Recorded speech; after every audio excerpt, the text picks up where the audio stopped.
what's going on, Knicks fans?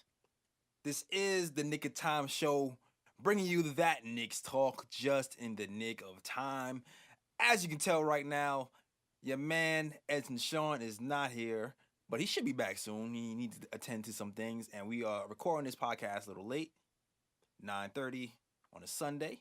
Yeah, and I will be taking over for him until he gets back, at least. Yeah. So there is no, once again, Miss Black Girl Magic. She says she'll be back next week. For now, it is the G&J show. The Scorpio Takeover has reconvened.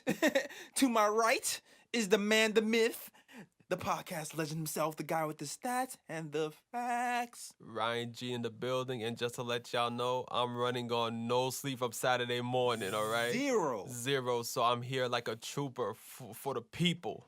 Yo, this guy is dedicated, man. Yo, Ryan be holding it down, man, right? Let's give it a clap for Ryan, because Ryan went to Miami, came to the podcast straight from the King of Diamonds. I wish we went to the King of Diamonds, but we still had a blast though. You didn't go to the King of Diamonds? Nah, it didn't work out that way. But we still had a blast though, because we went to South Beach, and apparently spring break was happening during that time. Oh snap! So it was crazy down there. Oh man, show me the videos later. Wait, it was your man's birthday, right? Is he single? Yes, he is. Oh Lord, I can imagine spring break single men. Exactly. It was on and popping. Yes. That's why you was late. Most definitely. let me audience. Okay, we get a text this morning. He's like, yo, I missed my flight. I was out partying all last night and I missed my flight. I was like, oh man, this guy was going too hard. I just knew he was at Kings of Diamonds, but now I know he was on South Beach trying to close some deals. Yes, most deal. Most definitely trying to increase my net worth. Yeah. Network. There you go. Increase your network. Yes. And your net worth. Yes, exactly. And let them know how much. You know what? I was gonna say something, but this is a PG show, and I want to stay on Dash Radio. What's good, Dash Radio? Exactly. Yeah. so we gotta keep it chill. Oh man. All right. So you know what? There was a lot of madness happening this weekend. Madness in Miami with all the bikinis and all the stories that Ryan isn't going to tell you on air. And there's been some madness on the court. That's right. It is that time of year. Yes. March Madness. So clap it up for all the basketball fans right now who are just having no sleep this whole week trying to watch every single game. And we're gonna tell you a lot of things we saw. We saw a lot of things, and you know what? These Knicks fans, y'all been really keyed in, and y'all been debating. And we're gonna talk about all the little debates that have been happening in the Twitter sphere, Instagram sphere, in the New York Knicks world. Mm-hmm. You know. So as you know, we have right now we are sitting ninth. Correct? Well, I know we were sitting 8th before the Hornets game, but then we won, so I think we're back at 9th. We were sitting in 9th. At that 9th spot, there are a few players that we might be able to pick. A lot of them, they could be Mikal Bridges, they could be Miles Bridges. There's a possibility we can go a little higher. Who knows? Maybe we'll be able to get to 6th or 7th. Who knows? It might be likely, but it might. Who knows? So we might talk about Colin Sexton. Mm-hmm. Maybe even Trae Young, Michael Porter Jr. We're gonna talk about a bunch of those guys today. Yeah. Because you know what? It's not over. You don't know where we're gonna land exactly, and you don't know what the Knicks are thinking. You don't know. You know what? Sometimes people like to pick according to need. Mm-hmm. Very true. If you picking according to need, you know what? The Knicks really need a wing. Even though I really do love what Troy Williams is doing right now, the Knicks really need a wing. So we might go, you know what? let's get a bridge. You know what I'm saying? Let's bridge that gap. Yeah. Let's bridge that gap. Oh yeah, for those of you watching on YouTube right now, let's go YouTube. I know it seems really uneven with me and Ryan on one side, but we're expecting Edson to come back and even out everything. Most definitely. Yeah, my artist, I had to explain that to the audience. Anyway, also, you know what? So is drafting towards need, and then some people are like, you know what? Why do we even draft according to need? We should just draft the best player available. Yeah. And some people might think, you know what? Sexton might be the best player available, or maybe even Trae Young. So that's why we're even going. That's why, you know what, we have to consider even talking about taking a point guard right now. So when you hear, because some people be like, yo, why are we taking? We have 4 point guards. Why are you talking about taking Sexton or Trae? Or because you know what? Some people might be like. Some people might believe they have a higher ceiling, might be better than Miles or Macau, and that's why we're going to talk about those guys today. Or it could be a case of Scott Perry building up assets because you would think that if he does end up drafting a point guard, a few of these point guards are going to end up getting flipped for somebody. Right. You know, and at the end of the day, you know, if you want to really make good deals, you have to build up talent on the team. You have to build up assets on the team. So when you let go of those assets, you don't really hurt the team as much. You're able to improve the team instead by bringing in somebody that could really help the squad. Exactly. So that could be it too. Or maybe they're like, you know what? Moutier has been really up and down. Maybe we don't want to keep him. Maybe you want to flip him. You know what I'm saying? We don't know. We just yeah. So we are exploring all options on this podcast. For those of you who are like, why the hell they even talk about point guards? That's why. Most definitely. And I'm also going to talk about Wendell Carter Jr. as well. And I'll explain to you why I don't even talk about him later in the podcast. But for now, we're going to get into it. Yes. Let's go. Let's do it. We're going to have a little debate. Trae Young versus Colin Sexton. Woo. Yeah, this has been heating up since we talking about guards right now. Yes. How do you like? Have you seen any of the games this week about? Matter of fact, I did see Oklahoma's game when they got knocked out by Rhode Island. I did see that game, and also I did see Colin Sexton's first game for Bama when they beat who they beat again? Man. That number 8 seed. It was Bama and. I don't remember, but I did see that game as well. Yeah, it slipped my mind as well. Obviously, if I can't remember the team, they're irrelevant. But yeah, I saw both players go at it. And you want to ask a question? Yeah. So what did you think of the games that they played? Or at least the Trae Young games. Well, Trae Young, man. When you watch Trae Young play, like it's clear the talent is there. Like most definitely, man. Like when I watch Trae Young play, I see a point guard that has good court vision and he has a quick release on his shot. You know, like it don't matter if somebody longer is on him, he can let that thing go. Yeah, man, that's one thing you would think about. You know, like okay, what skills are transferable in the NBA? And his release is so quick, even though he's kind of short. You thinking that you know what, this might actually be translatable. Yeah, a translatable skill. And he doesn't even like have a full. When you see his release, it's not like a full out release either. It's like a look at the flick of the. It's like a flick of the wrist. Yeah, exactly. Look at the flick of the wrist. It's like get it out of my hand. Yeah. It's an interesting release, and the way he's able to pull it from like anywhere is that's also another crazy. That's also another asset that can be transferred to the NBA as well. But the thing with Trae Young is like. He's very turnover prone when he has the ball in his hand. Yeah, man. But this is why I think he's turnover prone. I think it's because Oklahoma depends so much on him for their offense. I think sometimes he tries to force the issue when nothing is there. And I think that's what gets him in trouble at times when he's on the court. Most definitely. And he has the vision, too. He has a good, nice little court vision. What impresses me about him, too, is that vision on the move. Because sometimes when game speed is happening, you have defender here, defender there, somebody closes out, you have to make a quick decision. And you make that pass accurately on the mark while on the move with players running at you. This is very, very tough skill to master, and he has that. Yeah. But you're right. I'm still very afraid of him. Very, very afraid. How so? Because I mean, I know he has that thing where they're saying that he's like he could be the next Steph Curry because his range and stuff.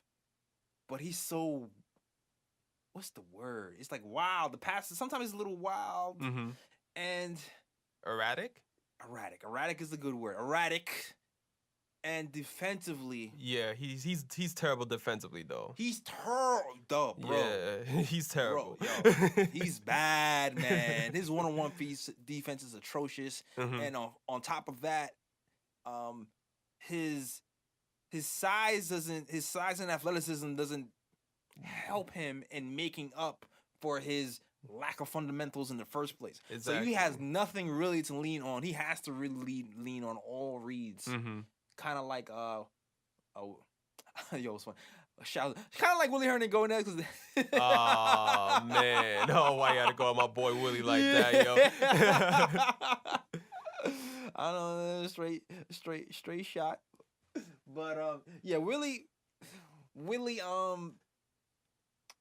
doesn't have the athleticism either, and he needs to make the correct reads. I actually read something that says that his coach told him that. So that's why it just popped in my mind, that reference just now. Yeah. But yeah, man. But then again, man, I kind of blame Oklahoma's coaching staff because that whole team doesn't play defense all season. Because I mean, I think Oklahoma's given up 81 points a game all season, and that's very high for college basketball to give up 81 points a game. So I mean, Oklahoma, period, they don't play defense, and I think that just transfers to everybody. So it's like Trae Young's on the court. He's just there to play offense. You know, nobody else is playing defense on that squad. Nobody else is taking accountability on defense. Right. So it's like, whatever. I feel you. I see what you're saying. I mean, that might be the case, but that don't make it any better. That don't make me any less fearful. I mean, I guess the case it could be made that he hasn't had the proper coaching. If he actually did, then his defense would pick up. But then it's the Knicks, and we have Jeff Hornacek. That's not. He's not like Jeff Hornacek's a defensive guru either. So definitely not. We really like a lot of the reasons why I even wanted to draft Frank Ntilikina in the first place is because I knew we had Jeff Hornacek as a coach. Yeah, and we needed somebody with a natural defensive acumen to actually come in here because he's not going to hold people accountable. But even now, Jeff is still messing that up by not playing Frank enough minutes, even though all the statistics say when Frank is on the floor, the defense is better. But you know what? That's a whole other story. Most definitely. That's a whole nother. I just saw this stat that said when Frank is off the floor, we're 29th in defense. When he's on the floor, we're like 14th, 15th. Yeah. But he plays some 15 minutes a game sometimes, versus the 76ers because, he's afraid that Frank can't hold Ben Simmons. Shut up, man.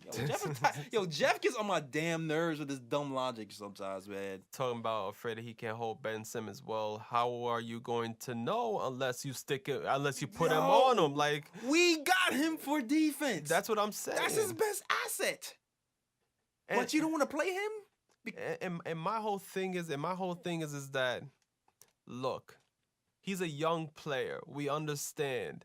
You have these veterans, and it's not even like Ben Simmons. Ben Simmons is not even a veteran. He's a rookie, too. He's a rookie, man. He's a rookie. You don't want to play another rookie? Shut up. Exactly. Shut up, man. And if I remember correctly, didn't Jeff already put Frank on guys like Jeff Harden, Russell Westbrook, etc.? So it's like, if you're gonna put Frank on guys like Jeff on guys like James Harden and Russell Westbrook, why are you afraid to put him on Ben Simmons? He doesn't make sense. He makes no sense. Jeff, I don't understand. I have to stop even trying to get into this brain to figure out what type of logic he's using. Because sometimes his thought process just seems void of logic, to be honest with you. But that's I'm getting off a tangent. It is a Knicks podcast, so you know what? It is what it is. I'm tired of Jeff. Exactly, me too. I'm tired, man. But I don't even know who I even want. I know people say Mark Jackson and Fizdale, but no, that's a whole other story. Yeah. But back to Trae Young, though. Right. I know what you said about how, Trae Young doesn't play defense and him coming to the Knicks doesn't really help him because Jeff Hornacek's not really a defensive coach either. Right. But I thought about this, and I'm like, it could work. because you have to remember, even though this plays he is a better defender than Trae Young, but even this player has admitted it himself that he's not a great defender, which is Right. AI, and he said that he was glad to have the players around him who played defense because they made up for his errors. But that doesn't help the case, though. And no. Just listen to what I gotta say. Okay. And you gotta remember, like, that backcourt where he was paired with Eric Snow, and Eric Snow was a defensive point guard, which helped them out a lot. And now the Knicks have Frank Ntilikina, which is a defensive point guard. Yo, that would make sense if he actually started at the 2. But we have Tim Hardaway Jr. Who's up and down, and then you're gonna have Trae Young. I mean, Gordon, you have Courtney Lee. It's like we have too many holes in that area. Like we have. Wow, I'm not even gonna say what I thought you said. You just came from Miami, so your mind is somewhere else. Oh right? yeah, that is true. That is true. My fault. You just came back from thongs and all that. Listen, man. And even though those are young women, all right? Whatever. Oh yeah, young women. Yeah, young women. Yes. Thank you. Yes. Anyway, glad Kathy's not here. Oh yeah, Kathy would have got on. What's up, Kathy? We'll see you next week. Yes. But anyway, holes. Too many holes defensively. I love Cantor. But between Cantor and Tim Hardaway Jr., I don't know if you can actually surround if you really surround him with actual defenders, unless it's a coaching thing where we can switch out the coach and he's gonna actually prioritize defense. Yeah. But like our team, I don't know if our team is built for a Trae Young. If we do put a Trae Young on this team, we have to kind of think about what we put around him. Yeah. But it's a gamble, man.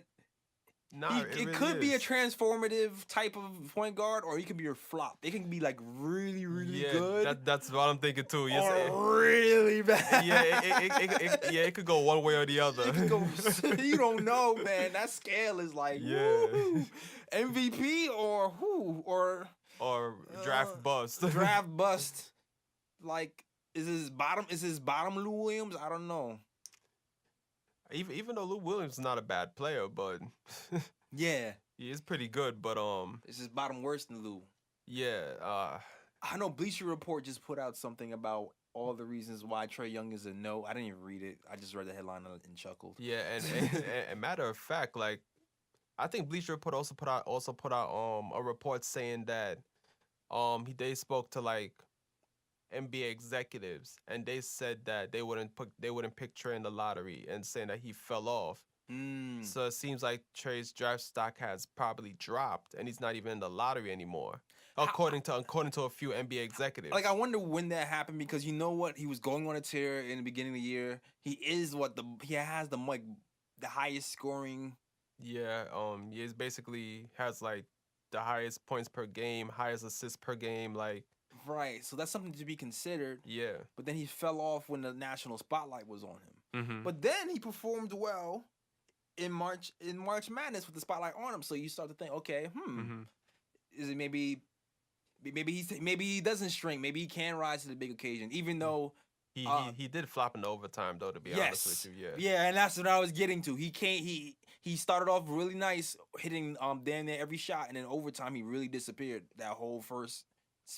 Beginning of the second half. Yeah. Only to come on a little bit in overtime. And he chucked, man. That overtime, he chucked those crazy threes. And that's the thing about the shot selection is really that's the thing about that's another thing I'm scared about. People who can hit crazy shots. Yeah.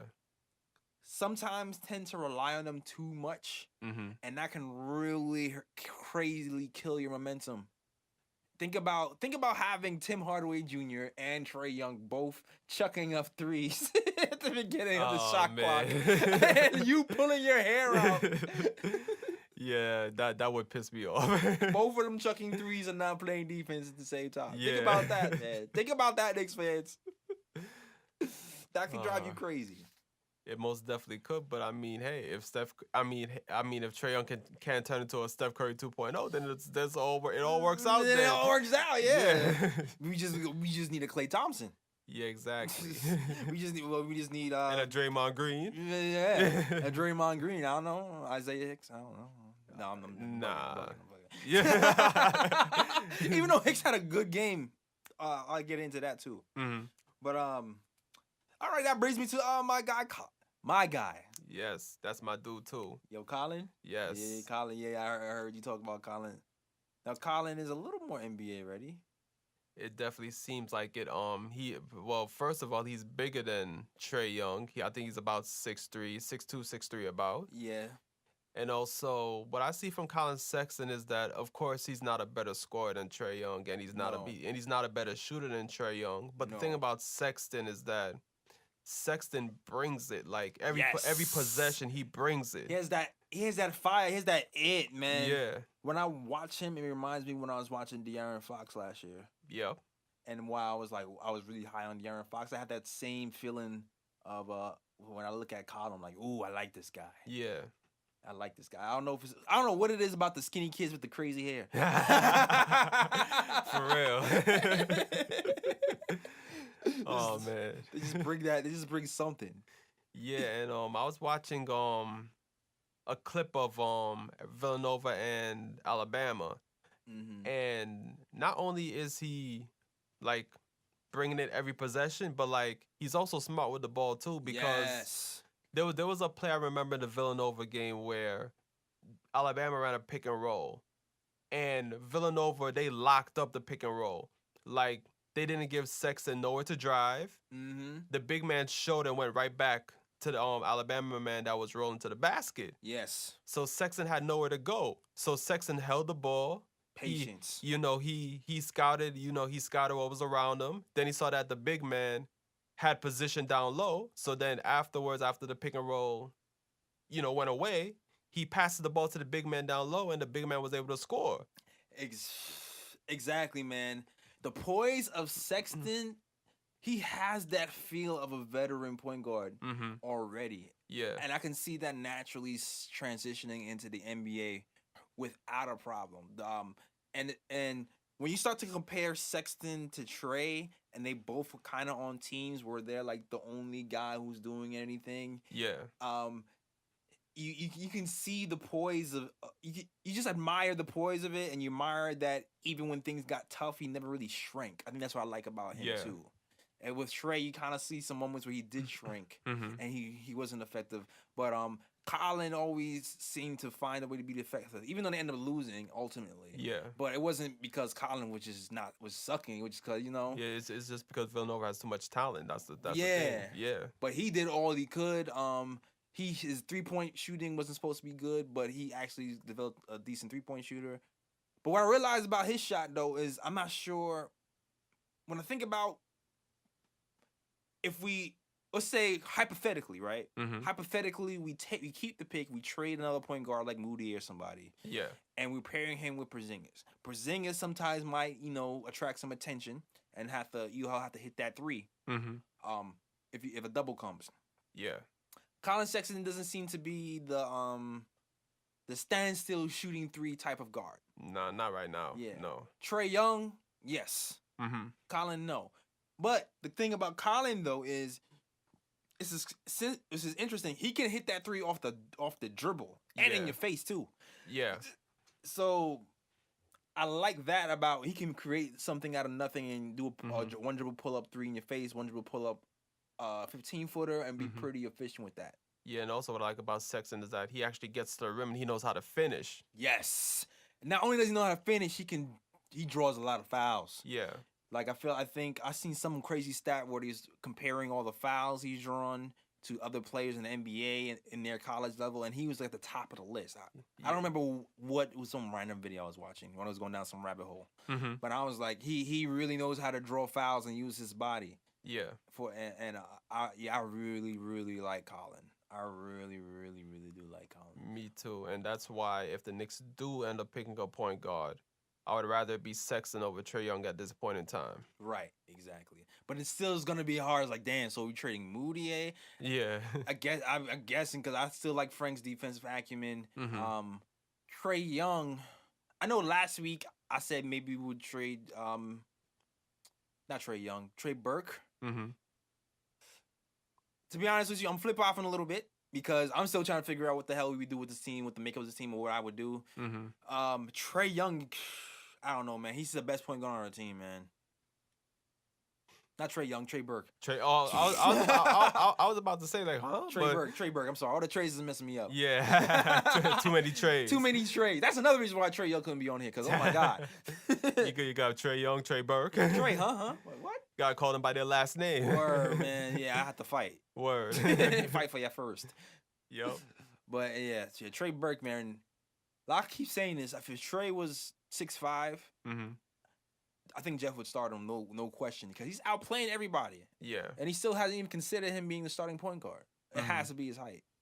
I think they just like this fact that they can probably switch on the 1 and 2 on defensive end. But Moutier's defense hasn't been all that good to even command him to be starting that point guard and having him be like, yo, he's the man because he can play defense. He's been sucking on defense, man. Yeah, I mean, Moody is not. Even in his Denver days, he wasn't really known for his defense. So he needs to get. He actually played good defense in the Charlotte game, but I think Jeff actually called him out finally. Because Jeff has his teacher's pet moments where he don't say nothing. Yeah. And Moody, is one of them. But that's besides the point. I really like Sexton. I really like Sexton. So I would pick Sexton over Trae. Yeah, without a doubt. As well. So, I had that was. So yeah, I might trade Moutier and keep and I might trade Moutier and get Sexton. So you know what? That brings us to the Bridges. The Bridges over. The Bridges, yes, the Bridges, man. Did you catch any of the games this week for the Bridges?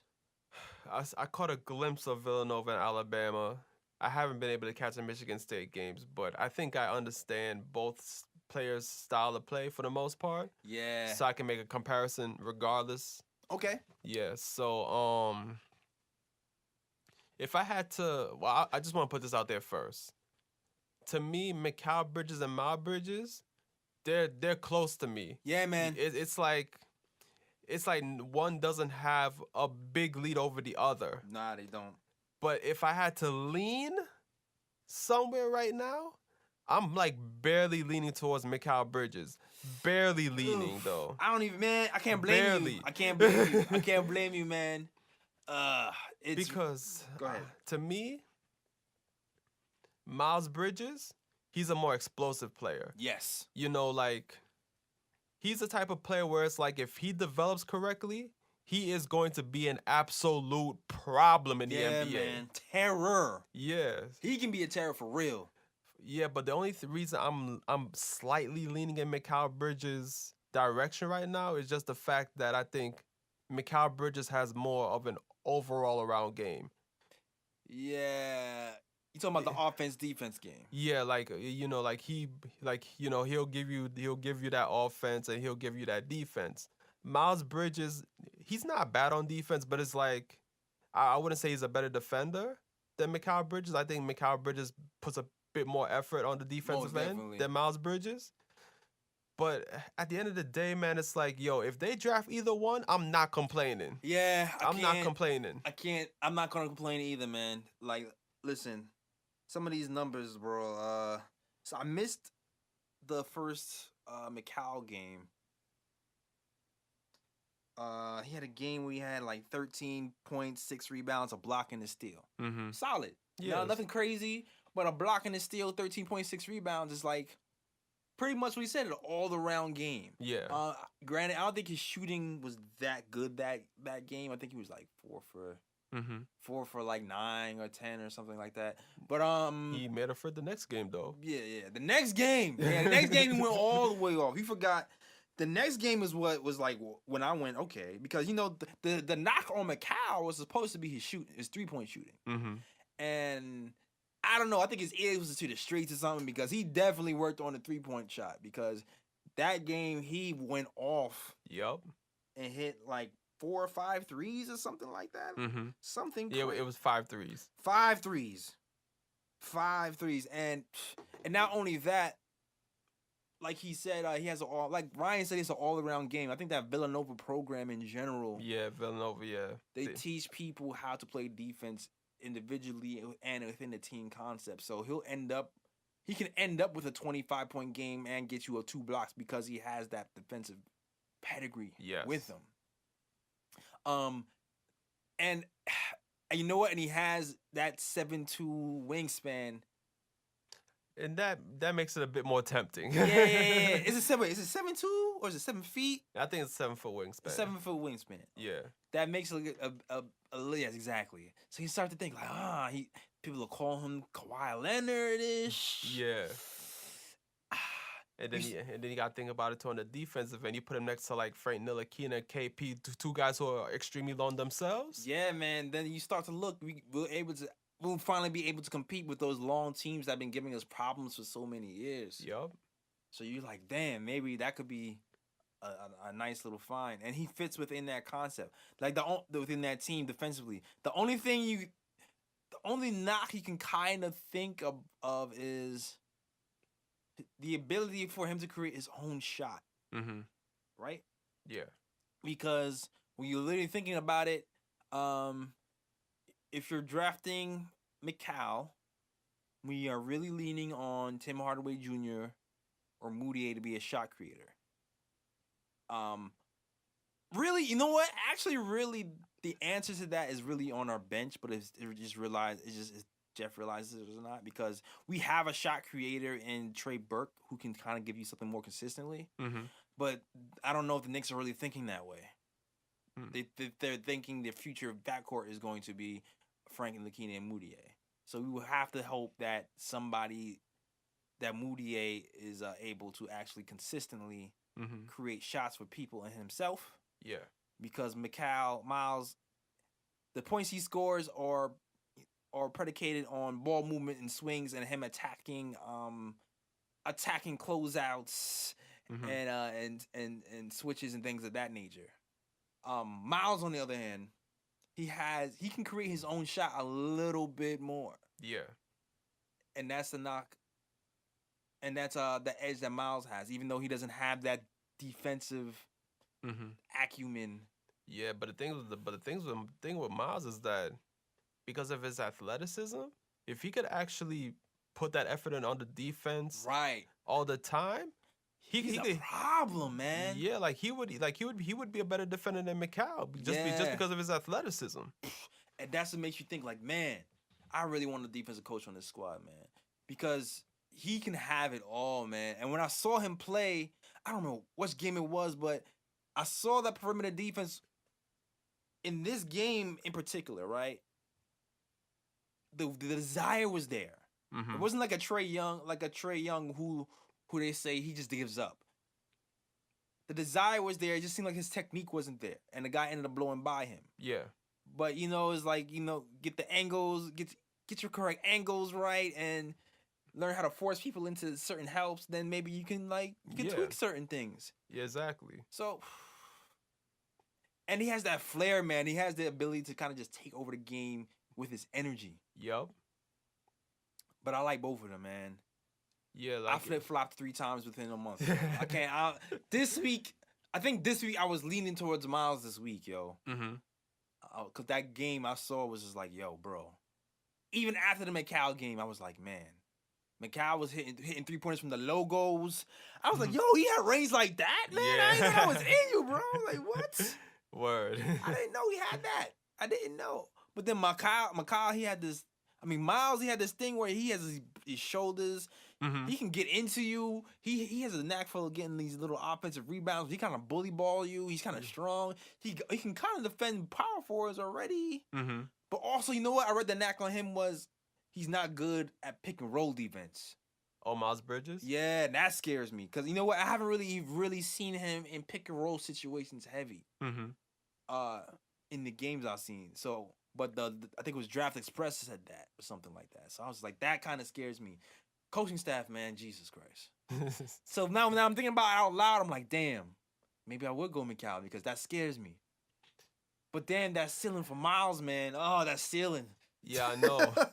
Damn, man. It's going to take the right coach being there to really unleash that ceiling. Man. Shoot, maybe we could bring Mark Jackson here, even if he's not even if he does piss off somebody in 2 years. I mean, hey, he might piss off somebody in 2 years, but at least the Knicks young players will be developed. Exactly. Yeah. So it's like, hey. Okay, yo, it's whatever. Exactly, yo. We We might have a Golden State situation where it's like, okay, we bring in Mark Jackson for 2 to 3 years. He develops the Knicks. Right. The young players, they turn into a playoff team, and we just need that coach to bring us over the hump. Right. We bring in somebody else, all of a sudden the Knicks win a championship. So it's like somebody. exactly, or the Knicks win a championship. So maybe we'll take that same path. Yeah, I think I like that. Yeah. I mean, maybe Perry Obama. He gets along with everybody. I call him Perry Obama because him and Steve Mills are the first black duo in NBA history to run a team. So I call them the Obamas in my mind of the industry. General manager and president of basketball operations. Exactly.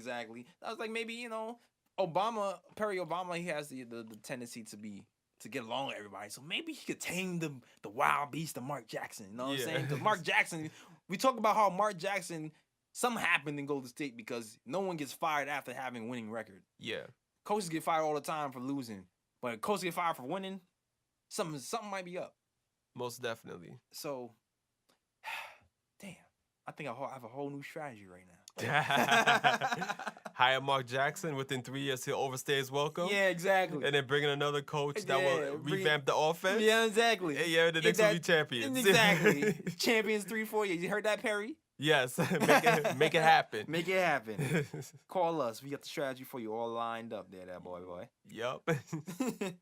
So now, you know what, too? Because you know what? We do need wings. That's the priority. So I'm going to touch on some other things. Because you know what?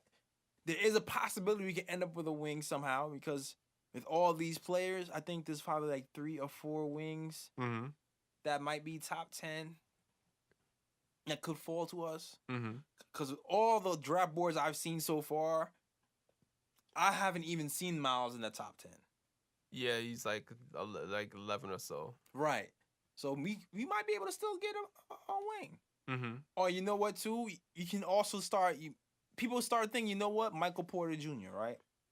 Well, that's if the Knicks end up with maybe a 5th or 6th pick in the draft, because more than likely he's going to be gone before the 9th. Well, according to what the experts say. So the experts say, so even now, right? Michael Porter Jr. He's only played a couple of games. Yeah. He had a back injury.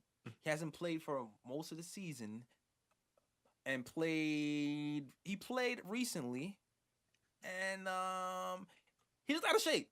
I'm not gonna lie, he looked bad. He looked bad and good. He looked very bad and very good at the same time. Yeah. He ended up. You look up. He had 16 points and 10 rebounds. Like, oh, but he was sucking air. Yeah. But think about the possibility of having a 6'10" small forward on our squad with Porzingis, and that's scary, man. Yeah, it really is. But with Michael Porter, though, about him, not being in shape, I'm not gonna really put that on him, because you also have to remember too, he is coming off a long layoff, and then on top of that, it's not even like it's a regular season game.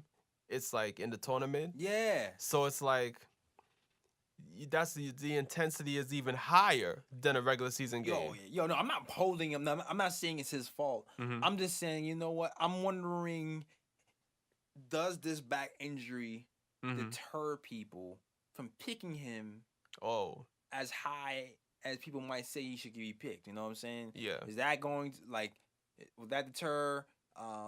Because you know what? You're seeing McCallum at full speed. You're seeing Miles full speed. You're seeing Bagley. You're seeing all these other guys performing, and then you look at him, he's like, all right, the eye test.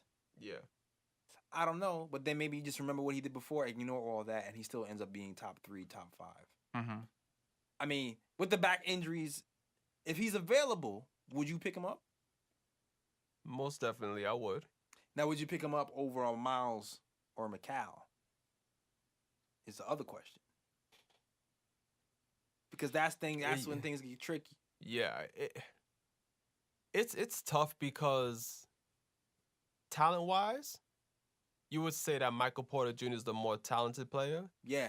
That's pretty much a consensus among the experts who's watched all 3 of them play.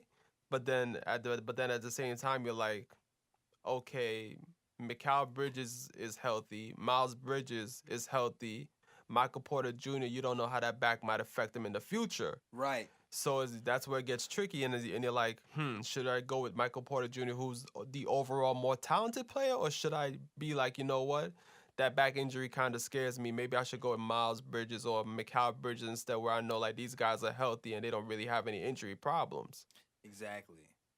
And that's what I'm saying. You just don't know how these scouts feel, man. Yeah, exactly. Like, because I mean, they can just go Philly, man. It's like whatever. He'll be back injured. He'll be back in 3 years, and we'll just tank again.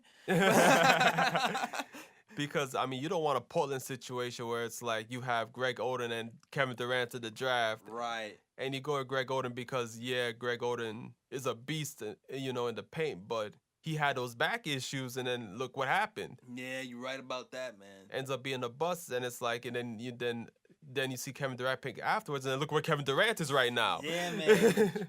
Would transform your whole franchise. Exactly. Man. Like, could you imagine if they drafted Kevin Durant and then later on they got Damian Lillard and CJ McCollum and all those dudes? I don't even think they would have been in. They wouldn't have been. Yeah, true. But then again, I don't think they would have needed Damian Lillard if they got Durant. Exactly. Even though Damian is killing right now. Damian is trying to be MVP for next season. Well, yeah, you definitely gotta give that man his props. Jeez, yeah, he's been. The way he's pulling up from threes from these crazy areas with the defense hung all over him like a cheap suit is insane, man. Yeah. Just like it doesn't even bother him. Mm-hmm. I need to get that nice, man. Let me get back on the court, yo. Now, that's one player where I'm like, okay, you know what? I'll give away all my point guards if you bring Damian Lillard to New York. Woo, he's next level right now, For man. real. Insane. But back to Michael Porter Jr., though. I might take a chance on him, yo. Yeah. I might. I probably would. I mean, the thing is, too, the defensive end, though, McCown still has that edge on the defensive end, but Porter has that everything else, man. Yeah. And he has quick feet for 6'10" guy. His explosiveness doesn't seem like it's all the way there right now, though. Yeah, but that's where you hope that, with the rehab and everything, like, because now obviously he's gonna get time off. Right. So you're gonna hope that before the season starts, like he's over that back issue and he gets his health back and he'll be ready to go once the season starts. And also too, I don't know. It seems like he's not able to challenge. He doesn't challenge. I was watching some video on him too. That was like he doesn't like to challenge at the rim. Hey! What's up? Oh, look, this Zach. Look who showed up. I'm back. Word. Edson Sean is back in the building. I made it. It has been preempted. There's no R&J show today. It is the KOT show. Edson Sean is in the building. Scorpio takeover is finished. This is what Leos do. We come in and we just destroy plans. At least the takeover went on for like a good half hour, 45 minutes, something like that. 30 minutes, so what? Give me the toys back. It's all okay, cool. Well, we were just talking about about the small forwards. You finished talking about Miles and okay. And Mike, and we were just talking about our guy Michael Porter Jr. Michael Porter Jr. He had back issues. Really? In the beginning of the season, and he was projected to be like a top pick. Okay. Like a number 1 pick or so. Okay. But he just got back, and he looks winded. But you know what? There's a possibility that back issue scares people. So you start to think, well, maybe he can fall to us. Exactly. 6'10" small forward who was projected to be a top pick. Maybe you take a chance on him. So, but the back injury doesn't seem to be that much of a detriment. I mean, you expect him to be winded coming back, but the back injury doesn't seem to be too severe. I mean, it was severe. But no, meaning him coming off the back injury. It hasn't affected him too much outside of him being winded. You feel? I mean, you can see the athleticism isn't all the way there right now. He's only been back for like 2 games. You know? Okay. Mm-hmm. So 2 games is not really. 2 games is not really a lot. But yeah. I don't know. Would you take because we were thinking about we have all these players here. Mike, we have Mikal Bridges, who's right. who's doing really. He's a really good Beasting. all-around player. Right. 7-foot wingspan. Comes from a very good program. Mm-hmm. Can shoot the three. Can finish. Pretty athletic. We got Miles Bridges. Okay. Who can create a little bit more off the dribble. Right. Also very, very athletic. Yeah. I kind of lean towards Macau because of the all around game, though. Mm-hmm. You know. But then we have Michael Porter Jr., who is 6'10". Crazy. Like, imagine putting him next to KP. That's what I'm saying. Frank. Twin Towers, and then another one with the 7-foot wingspan. Like, gamble on that back, locking everybody down. Yup. I feel like I would gamble on it because it's only been 2 games. He's young. Mm-hmm. I feel like he can bounce back from that, man. I'd gamble on that. I was thinking the same. I'd gamble on that. We all concur on that. I'd definitely gamble. Miles looks dope. Miles was going off. Yep. Miles was going off, and so was Macau, but you know.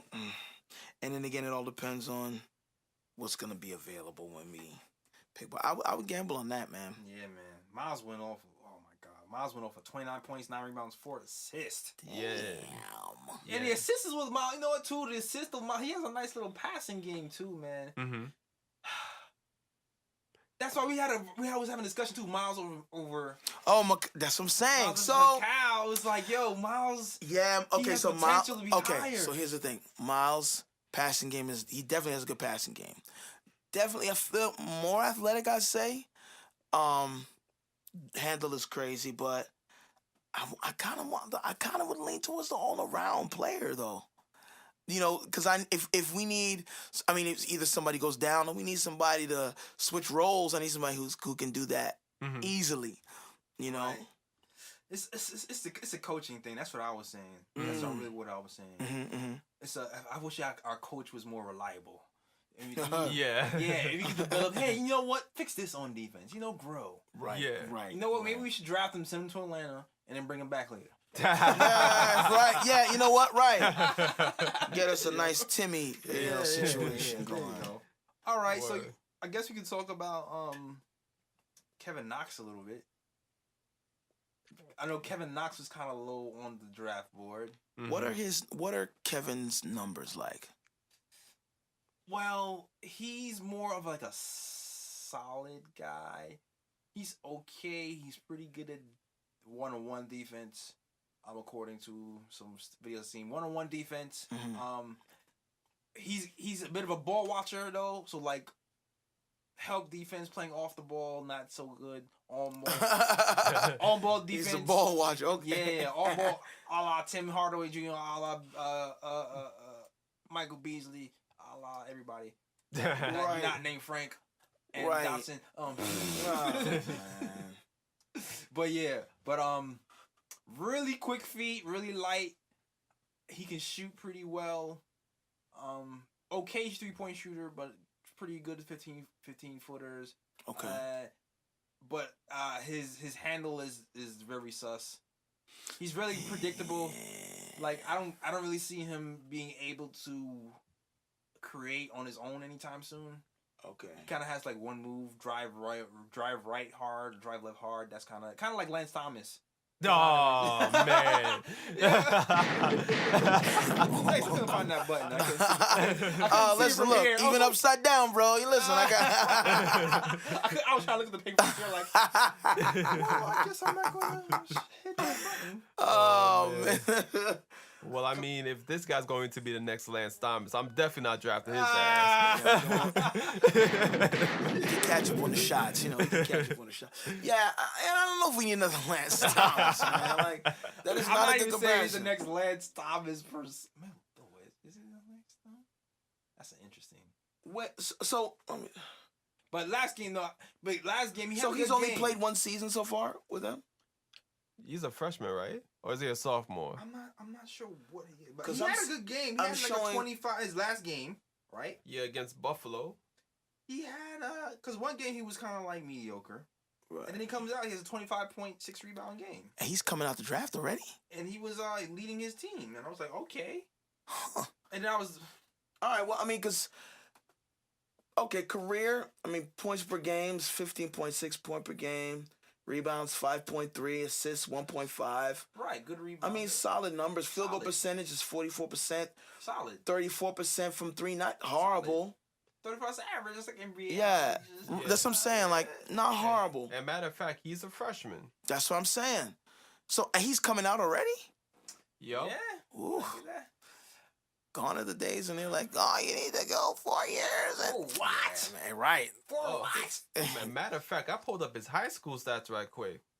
First of all, he was considered a top 10 prospect by scout rivals and ESPN, all of which listed him as the second best player at his position. Really? He is the number 17 overall player rated by 247 Sports.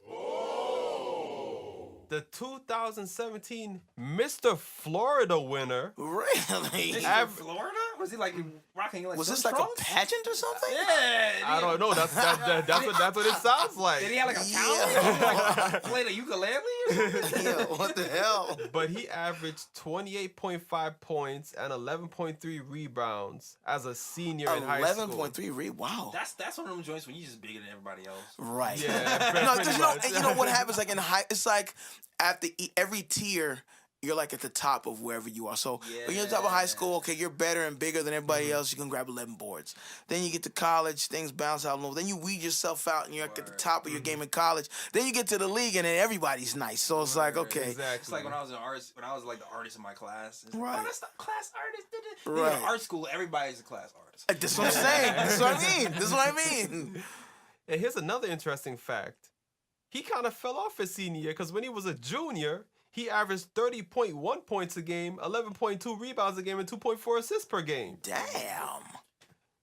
I mean, maybe, sometimes what happens is somebody else comes in, takes your minutes, and then you share the ball. Who knows? That could happen. Oh, that's right. You're not gonna sing it. You're not gonna sing your song, right? Oh, wait. Oh, man. Nah, You gotta say that for Trae. Yeah, exactly. Yeah, that's reserved. Exactly. That's specifically for Trae Burke. Specific. Yes. Well, I don't know. What do you think? What do you think about Kevin Knox? I mean, I think I'm still leaning towards Michael Porter Jr. if there's a comparison being made, but yeah, I don't know. I mean, pretty much every player that we've named, except for probably Trae Young, I'd probably pick over Kevin Knox at this point. Yeah, so Kevin Knox is like last resort if all else fails, I feel. Yeah. And there's actually another player I wanted to talk about, too, that I will pick over Knox. Okay, who's that? I'm going to talk about right now. If I'll consider. And this is... And Wendell Carter Jr. Okay. Dookie, yes. And I'm gonna tell you why. I'm just scenarios, right? Thinking about where we are. Okay. We do have a Troy Williams. I'm not saying he's as good as all those other small forwards, right? I'm just saying he's intriguing. Troy Williams is intriguing. But what I'm really getting at is our power forward center situation. I think Cantor might opt in. Right? It seems like it. I mean, the way he speaks so glowingly about New York glowingly. Exactly. I mean, that's a good word. See, that's a blogger's word. Exactly. Vitriol. Yeah. It does make you think that Cantor's gonna opt in and he's gonna want to stay. Even though he kind of teased him, it was like if I don't know. We'll see. We'll see what happens. We'll see what happens with Cantor. But then you're looking at Kyle O'Quinn, and you're thinking, all right, how much money can he command? Since he's been getting more minutes lately. Since he's been getting more minutes, he's averaging like 2 blocks a game now. He's only getting paid $4.something million. Right. It's a possibility we can lose him. So when you start thinking about that, and then you're looking at Wendell Carter Jr. Yeah. You go, this guy Wendell. Mr. Wendell. This guy Wendell, right? He's a nice back to the basket game. Yeah. His numbers are actually really yes. So it's like about 27 minutes per game, 13.6 points per game, 9.2 rebounds per game, 2.1 assists per game. Field goal percentage is almost 57%. Yes. And 44% from 3. Yeah. And he doesn't shoot a lot of threes, but he shoots a high percentage. It's not bad. He probably give you like a 3 a game. But the thing about Wendell is, right? Because I know Ryan mentioned this last week. He's sharing the court with Bagley. Yeah. Right? Yeah. So Bagley on that team, well, Bagley's a beast. Right. Yeah, he's going to get the bulk of the scoring. Man, yeah. Bagley's athletic. He runs all play. He runs like Bagley runs like a gazelle in the back. I mean, like if you've seen the 2 games Duke played so far in the tournament, Bagley has been a problem. Yeah, man. That guy's a problem, bro. That guy's a problem. Then he does a spin move. And his arms are so long. Once he hits that spin move and then leans forward, his arms already at the basket. He's hit the basket already. If he drives, he's that hard drive right, spin left. Oh, it's over. Yep. Over. But Bagley is such a big talent that Wendell kind of gets overshadowed a little bit. And I know Ryan, like I said, Ryan kind of touched on that. But the thing that intrigued me that I found out about on Wendell was when Bagley went down, Wendell held it down and his numbers skyrocketed to more like 18 points a game. So it makes you think, you know what? He knows how to play with another dominant big man. Yes. KP. There you go. And if KP goes down, he can carry the load. He can carry the load, and not only that, he's a decent passer. I've seen a couple of times where he kind of does a pretty good entry pass to Bagley over the top. So he's like, he can see over the defenses. Yeah, nice big man to big man passing. He can score around the rim, natural. He's worked on his face up game a little bit. Okay. And his defense is pretty good. He can block shots. Yeah. So even when you put all that together, and you're looking like, okay, KO leaves, we have Cantor. He could probably battle Cantor for starting minutes. Yeah. Because he was going to give you a little everything. Right. And even though Cantor's defense has improved, right? He's like a defensive, specialist. Exactly. Yeah. So. If we can get somebody who can come in here and carry that load, like that would actually be a good look. Pretty much. So, I mean, I know people will be like, no, Bagley. Ideally, it would be nice to get Bagley. Yeah. I don't see it happening. I mean, the Knicks would have to get lucky and end up in the top 3 or something to even have a chance at Bagley. Right. Now, if we have a chance at Bagley, then it's a no-brainer. It's a no-brainer. Yeah. It's a no-brainer. If we get a chance at that, you got to take it. Yeah. But Wendell. He's been compared to Al Horford because, Wendell's athletic, but not as athletic as Bagley. Yeah. But he's okay. And he's another freshman, too, isn't he? Yeah, freshman, yeah. Crazy. So. Crazy. Yep. That's my case for Wendell. Now, granted, I still want a small forward first. Of course. I think that's the priority. And we've said that. We've beaten that dead horse several times. But that's where we are now. That's what I think is the best piece for us that we need. But even if we didn't get a small forward and we ended up with Wendell, because we don't know what's gonna happen with this big situation, I wouldn't be mad. I'd be like, all right, well, we still got kind of Troy. Yeah, I mean, Wendell's like 6'10", so I mean, you know what too? I mean, I guess the other guy's ceiling's a little higher than Wendell's. I don't know. Well, which guy are you talking about? Like McCall's and you're talking about the whole group? Yes. So again, I mean. As you said earlier, man, it's really hard to get it wrong this draft because there's so much talent. Man, it's really hard to get it. You figured you're gonna come up with something good. Yeah. So we picking 9th right now. We got Donick, Aiden. Yeah. That's 2. Oh, I got something to say about Aiden. We got Bomba. Mo Bamba. Yeah. Mo Bamba. Porter Jr. You also got Jaren Jackson on Michigan State, which Jackson. We already have 5. We didn't even hit all the small forwards yet. Yeah. I think Sexton. we'll be. Yep. Yeah, Sexton. Yep. Yeah. Now we get 7, 8, 9. That's when we can start to think, okay, maybe we can snag somebody. Yeah. Someone's gonna be available. Somebody's gonna be available. That's pretty nice. That's gonna help us. Yeah. I think we'll be alright, man. We're gonna be in good. I'm pretty. We'll be like all state right now. We'll be in good hands. Yeah, pretty much. We'll definitely be in good hands. Yeah, but I gotta get this rant off my chest. Oh yeah, here we go. Daniel Aiden. This guy is supposed to be consensus number 1. Uh-oh. And he's played like it all season. This man has been a true beast all season. Like right. he got low post game. He can shoot the three. He's physical. He already got an NBA body. Yeah. He can block shots, play defense when he wants to. Yeah. What happened to your mans? And that's the problem with him. Plays defense when he wants to. And that's my issue with him, because in that Buffalo game, Buffalo did him dirty. The way Buffalo played defense on, because the Buffalo plays a small lineup, right?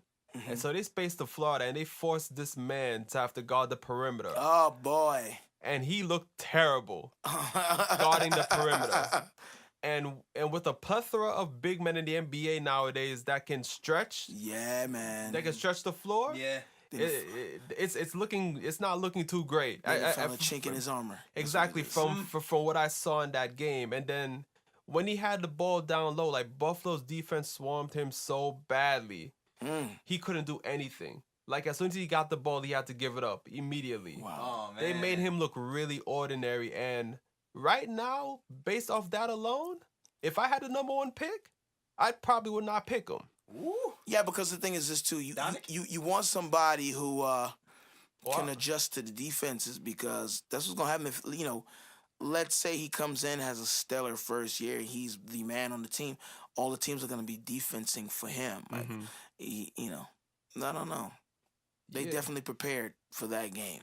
Exactly, and it's hard to make a judgment off of one game alone, because you look at his other games throughout the season. Like, right. He was going off. Exactly, he's been a beast. But like, that game turned me off so much, where I think if I was an NBA executive and I had the number 1 pick, I'd be like, you know what? I'm gonna skip him. I'm gonna draft Bagley or somebody like that as my number 1 pick, and be like, I'm gonna pass on this dude. Because I was so upset off of that one game that I saw him play. I was like, nah, this does not look like the number 1 overall pick in the NBA draft right now. For example, it's like, even when you look at one of the turning points, and I say one of the turning points in the Knicks season, when they realized that when they pressed our point guards, what team was it that did that to us? Philly, I think it was. They pressed our point guards. The second string point guard gave us problems. Yeah. That gave them that gave everybody the blueprint to really start slowing the Knicks down. Right? So now, same thing with Ayton now. Like Buffalo's now giving the blueprint. Yep. To get to to it's like it's kryptonite right now. Like, they've given the blueprint to slow him down. Yep. Yeah. I mean, speaking of upsets, the 16th seed beating the number 1.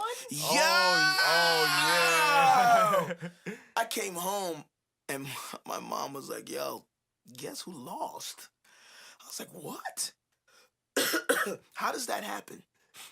First time in NBA. How does that happen?" And the thing is, that's why March Madness is so dope. Because on any given day, any team can beat anybody. It's not like a series where you lose that first game, you got a chance to catch up. Yeah. No, you got to come out guns blazing. This one game, one shot. Exactly. And damn. Here's my theory on Virginia, because at least in my bracket, I had them losing in the Sweet 16. I didn't believe in Virginia either. Oh, yeah, really? Yeah, I had them losing in the Sweet 16. I just, because you look at a 1 versus 16, like a 16 has never beat a 1 before. Yeah, so that's crazy. So I thought, Virginia would at least get by the first 2 rounds. Kill all those brackets.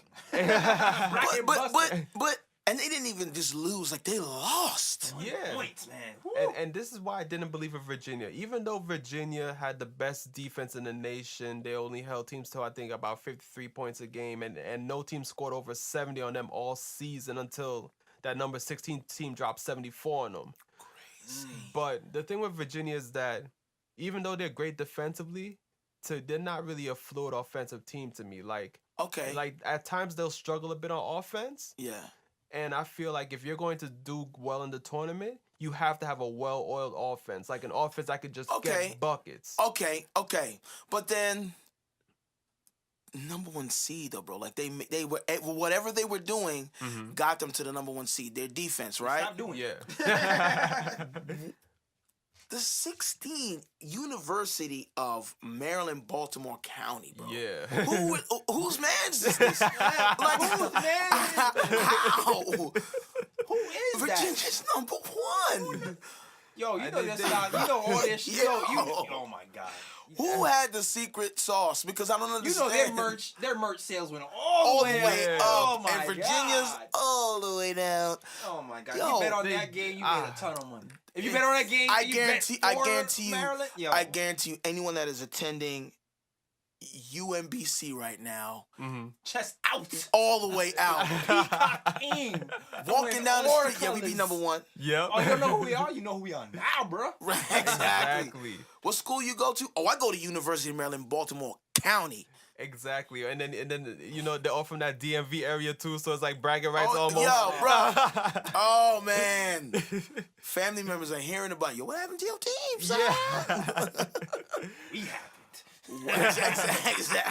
Exactly. And I think people also forgot to Virginia lost one of their best players to a season-ending injury also. This Wait, when did they lose him? before the tournament started. And he was the sixth man of the year in the ACC. So it was a major piece. Oh, so they somebody lost have to to. come off the bench. Yeah. Well, it's starters, man. Exactly. But then, okay. We will take that into consideration. But still, number one? Nah, man. Your bench is supposed to be stronger than the number 16 seeds bench. I don't care if your sixth man goes down, so what? That's all. Who's the true, seventh though. man? Put him in the... All the It's best true. teams, man. When you lose one player, they be good because they can still keep chucking. But what? You know what? I mean, what happened? I feel like it's in situations like that. Mm-hmm. I don't want to say Virginia was resting on their laurels and looking past Exactly what was happening. UMBC It could be. because they're like, oh, this is the W. No, Yeah. it's not. We'll get in there. We'll Nope. get to the next play. We'll get Right. to the next And then play. when they're down by 10, they're like, Look at that. nah, we going to get these points back. Down by 15, All right, starting to time sweat. around, Yeah. guys. down by Nah, 20, what's happening? Exactly. And the thing with Virginia too is that like another reason why teams do well in the tournament, they have that one player where if they need buckets, They that can go- player they gotta go to guy. exactly that player can get them buckets. Mm. Virginia doesn't really have that player. It's more scoring by committee almost. So that hurt them also. You know, so Yeah, because they shorten the rotations during the tournaments, don't they? yeah, they have to. So you yeah. got to have like a go-to guy. Wow. Oh well. Well, Yeah. right. Well, speaking of losing, Yeah. the Knicks are, surprise, surprise, currently on a losing streak. Well, we won the last game, but We did the last game, yes, so we broke that. yes. Okay. But so after the current losing streak, well now not current, but Jeff Hornacek called out the Knicks for who has a winning attitude, who loves to win. Yeah. They're basically, Jeff was saying that, you know what, Knicks players, you have to hate Losing to lose more than you love winning. more than you love to win. Well, I mean that's true. I feel that's true to an extent because if you think about, let's look at Tom Brady. Tom Brady doesn't even like having bad practices. He has a bad practice, he goes into a corner and contemplates life and all of its ups and downs. Right. Michael Jordan, I was looking at Jamal Crawford, and Jamal Crawford was talking about when he first met Michael Jordan. He met Michael Jordan when he was 40. And when he first met him, he said he met him at about 7 a.m. and Michael had already been in the gym for like an hour already. Exactly. And he said that Michael hates to lose. He said he would lose a game and he would just sit in the corner angry. And I can see that. Yeah, you Yeah. can never get through that. Yeah. Michael's not losing. I guess, so what do you think about that comment? Yeah, it was interesting, but it was interesting. It's called because it's funny because the reporter asked Jeff like who he thought has a winning mentality, Mm. and Jeff said Lance Thomas, Enes Kanter, and Tim Hardaway Jr. So, okay, so let me further understand this. So he's now saying that the rest of the team does not have a winning attitude. Is that what he's saying? If you're reading the, I am reading into it. I'm lines. reading in between the lines because that's what he's saying. We only have 3 winners on our team. He says that everybody else loves winning but doesn't hate losing enough. Okay. Yeah, that's pretty much. Yeah. So that means we have a squad of losers, is what he's saying. Word, yeah. And then, Again, I'm just reading in between the lines. I'm just and using my context clues here. And it kind of concerns me that he didn't include KP on that list because KP's supposed to be our best player. Okay, now, so I'm just using my context clues. Word. Where is KP on this list? Yo, and Courtney Lee was like, "The devil is a lie." LOL. Yo. And to be real about it, like I would think Courtney Lee has a winning mentality. I was about to say I would put Courtney Lee on that list though, bro. So I guess that's the question. The question is really like, who on the team do you think has a winning mentality, and who do you think? Okay, so let's open this can of worms up. Mm-hmm. Okay, so where's KO on this list? What? And the only reason why I'm saying him because each season he consistently has gotten better. I mean, I assume it's because he has a winning attitude and he does not want to lose. Mm-hmm. But then again, when they're in the middle of a losing streak, he's on Instagram being jokey and having fun. Mm-hmm. Maybe those are the things that, because, Jeff Hornacek is coming from the era where, one, they didn't have social media. Two, if they did and they lost, they wouldn't be doing that. Yeah. That's just, so again, he's quantifying this by what he knows. And we spoke about this when we talking about Joakim Noah and how he might have just been upset because I thought these guys unassisted. Here you go trying to take supplements to get, Now, I'm going to say this. Joakim Noah has a winning mentality. Absolutely. Yo, okay, most definitely. Yeah, most definitely. Yes, I think we can all agree. Yes, most definitely. On that. Joakim Noah, when you're willing to take drugs to win, you will win at all costs. the mental is all in. Okay, so Now his body, and stuff hasn't really caught up to that. Right. Right. But the mentality's there. The mentality. I kind of find it interesting that, Jeff Hornacek wants to win so badly and he wants and he wants a team of players with winning mentalities, but yet he let Joakim Noah go sit at home for the rest of the season. And his even body doesn't have a winning. And but even at the moment when we could have used him, was in that Golden State game? Yeah. It's like, you want to win? Are you sure, bro? The thing is too, it's two different conversations, right? Because it's winning mentality and then there's ability. Mm-hmm. Right? Because he has Lance Thomas on that list. Lance Thomas for sure has a winning mentality, but Lance ain't no winning game though. Exactly. The mentals is there, right? But the ability, it's falling off, way off. Yeah. So it's like okay, Enes Kanter, mentality and ability. I think with Enes Kanter it's more like. I think Enes Kanter just comes from a place where he's just used to winning because he played at OKC all those years. Right. So I think he kind of gets a winning mentality from being in that type of situation. Okay. And maybe he's trying to, bring it to the Knicks. I definitely can't put him on that list, though, yo. Okay.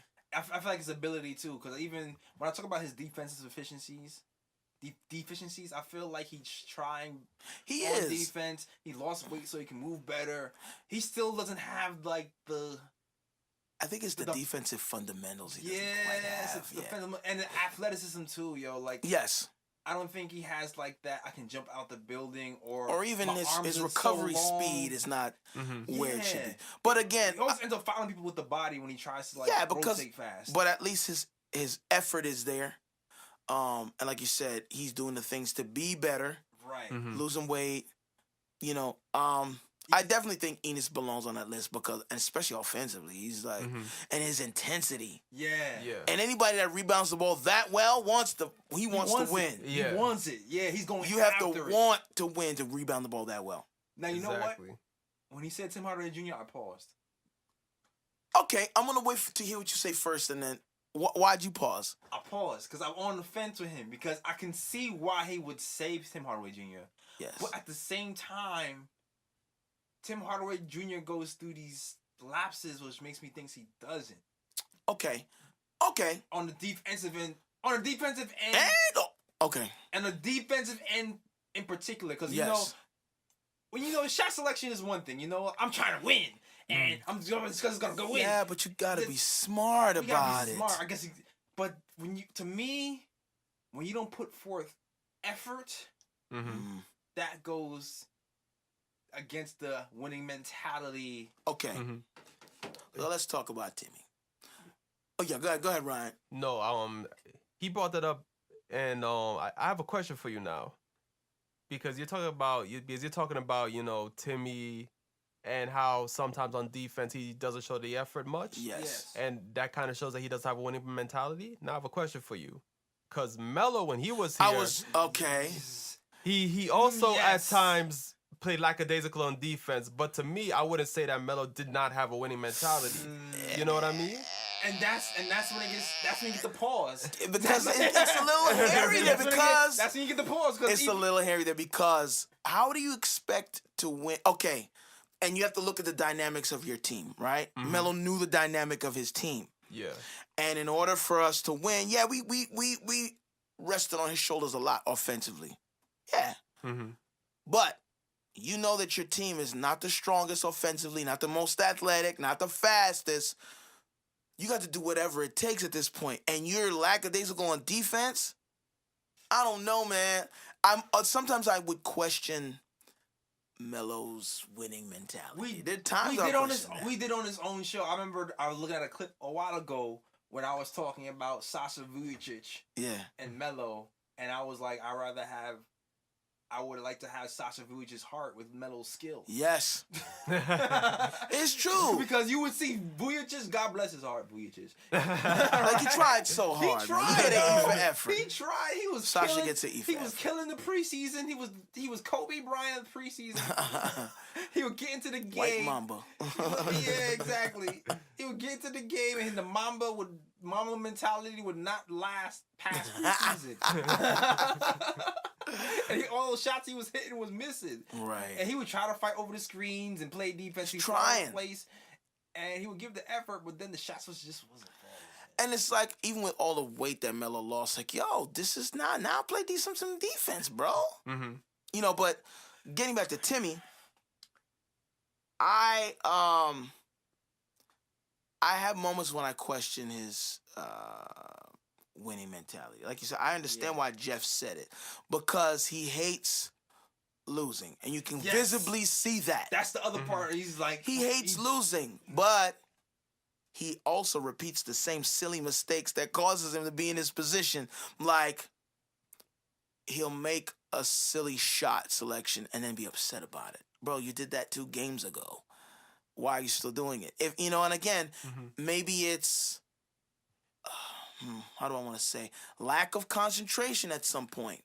Right. Because for him to even not be present on defense, like, that makes me question your winning mentality. To me, that's the biggest one. Yeah.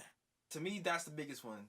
Shot selection to me is one of those things where it's a bad thing, but in his mind, he's probably thinking, "I can make this." Yeah, but okay, back, and that's fine. Okay, and that's fine. When you lacking on defense, you're not you're not trying. You're not putting any effort. You're not putting any effort.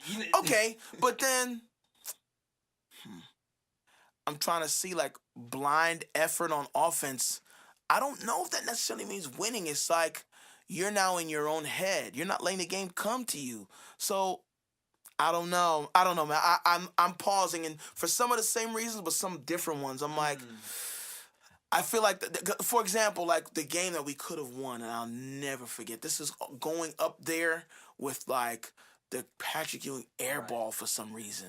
You're really going in on the mental thinking part. Yeah. The thinking. Because I feel like when you're winning, look at any winning mentality, and it's like there's just certain things that they do. They remain locked in.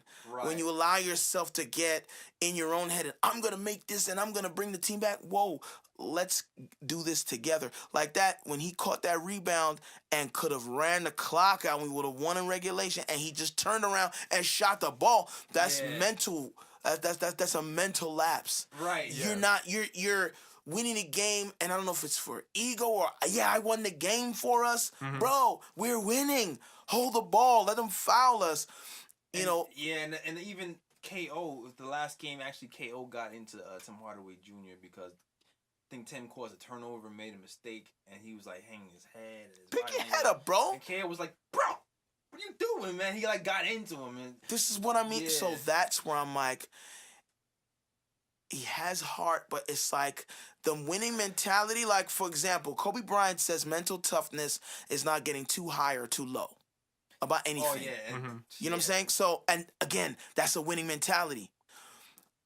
Timmy makes a mistake, hanging his head. It's funny, though, because you know what? I don't even know if I agree with all that. I mean, well, not too. You know what? The too low, yes.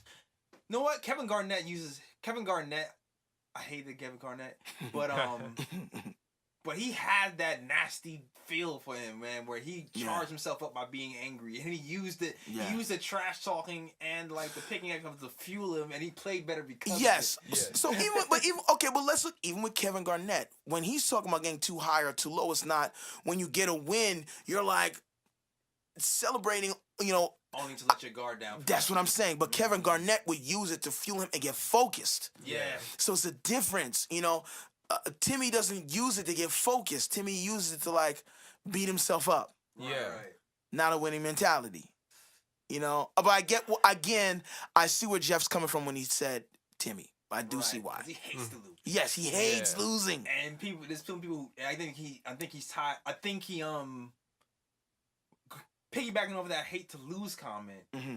People probably like singing and dancing after the loss. Joking around, taping people up in the locker room. Tim is all and in that Raptors game, Tim was fighting back too. Like he was the one who was trying to. I know he's concentrating on being a leader right now, and yes, he said that multiple times. And he's like, I need to show the young guys to keep fighting, even though we're down.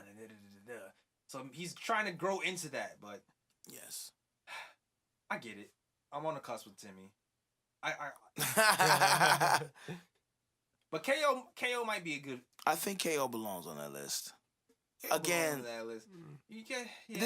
I'll say this. There's an argument from the. There's an argument from Who else do you think should be on the list that's left off? Is there anybody else that's left off? Courtney Lee for damn sure. Oh we said Courtney. Courtney definitely.